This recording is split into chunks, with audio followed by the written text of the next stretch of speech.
اعوذ باللہ من الشیطان الرجیم بسم اللہ الرحمن الرحیم۔ شروع کرتا ہوں اللہ تعالیٰ کے بابرکت نام سے جو نہایت ہی مہربان اور رحم فرمانے والا ہے۔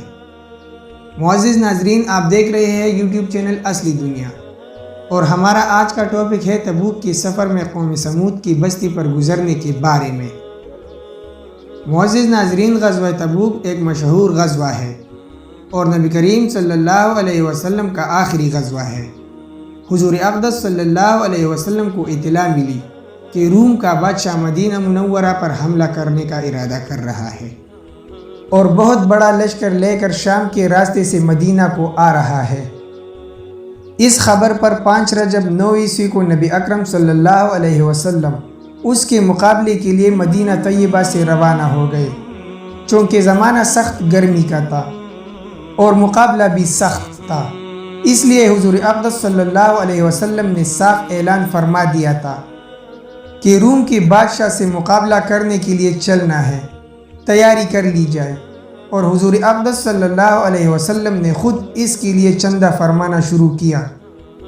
یہی لڑائی ہے جس میں حضرت ابوبکر صدیق رضی اللہ تعالیٰ عنہ گھر کا سارا سامان لے آئے، اور جب ان سے پوچھا گیا کہ گھر والوں کے لیے کیا چھوڑا، تو فرمایا کہ ان کے لیے اللہ اور اس کے رسول صلی اللہ علیہ وسلم کو چھوڑ آیا۔ اور حضرت عمر رضی اللہ تعالیٰ عنہ گھر کے پورے سامان میں سے آدھا لے آئے، اور حضرت عثمان غنی رضی اللہ تعالیٰ عنہ نے 1/3 لشکر کا پورا سامان مہیا فرمایا، اور اسی طرح ہر شخص اپنی حیثیت سے زیادہ لے آیا۔ اس کے باوجود چونکہ عام طور سے تنگی تھی، اس لیے 10 آدمی ایک اونٹ پر تھے اور باری باری اس پر سوار ہوتے تھے۔ اسی وجہ سے اس لڑائی کا نام تنگی کا لشکر بتایا جا رہا ہے۔ معزز ناظرین، یہ لڑائی بہت ہی سخت تھی کہ سفر بھی دور تھا اور موسم بھی اس قدر سخت گرمی کا تھا کہ انتہائی نہ تھی، اور اس کے ساتھ ہی مدینہ طیبہ میں کھجور کے پکنے کا زمانہ زور پر تھا۔ سارے باغ بالکل پکے ہوئے تھے، اور کھجور ہی پر مدینہ طیبہ والوں کی زندگی کا زیادہ دار و مدار تھا کہ سال بھر کی روزی جمع کرنے کا گویا یہی زمانہ تھا۔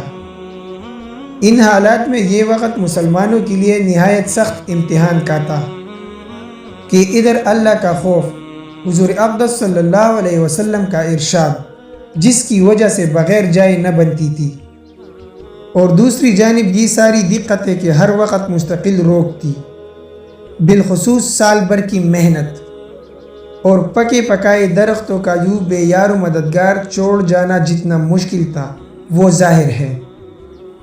اس سب کے باوجود اللہ کا خوف ان حضرات پر غالب تھا، اس لیے بعض منافقین اور معذورین، جن میں عورتیں اور بچے بھی داخل تھے، اور وہ لوگ جو بضرورت مدینہ طیبہ میں چھوڑے گئے یا کسی قسم کی سواری نہ ملنے کی وجہ سے روتے ہوئے رہ گئے تھے، اور سب ہی حضرات ہم رکاب تھے۔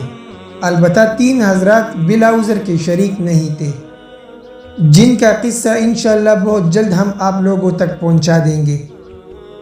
معزز ناظرین، راستے میں قوم سمود کی بستی پر گزر ہوا تو حضور اقدس صلی اللہ علیہ وسلم نے دامن سے اپنے چہرے نور کو ڈھانک لیا اور اونٹنی کو تیز کر دیا، اور صحابہ کرام رضی اللہ تعالیٰ عنہ کو بھی حکم فرمایا کہ یہاں سے تیز چلو اور ظالموں کی بستیوں میں سے روتے ہوئے گزرو اور اس سے ڈرتے ہوئے گزرو کہ تم پر بھی خدا نخواستہ وہ عذاب کہیں نازل نہ ہو جائے جو ان پر نازل ہوا تھا۔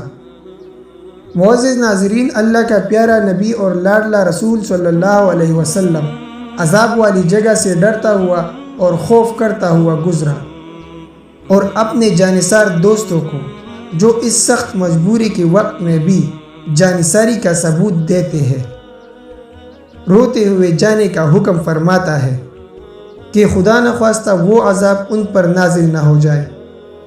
معزز ناظرین، ہم لوگوں کی کسی بستی میں زلزلہ آ جائے تو اس کو سیرگاہ بناتے ہیں، اور رونا تو دور کی بات، رونے کا خیال بھی دل میں نہیں لاتے۔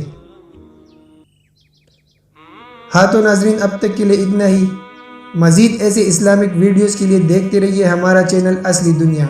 اور اگر آپ لوگوں کو ہماری ویڈیو اچھی لگے تو ویڈیو کو لائک کریں، شیئر کریں، چینل کو سبسکرائب کریں اور ساتھ ہی بیل کے آئیکن پر ضرور کلک کریں تاکہ ہمارے ہر آنے والی نئی ویڈیو کی نوٹیفیکیشن آپ تک بر وقت پہنچ سکے۔ شکریہ۔ السلام علیکم ورحمۃ اللہ وبرکاتہ۔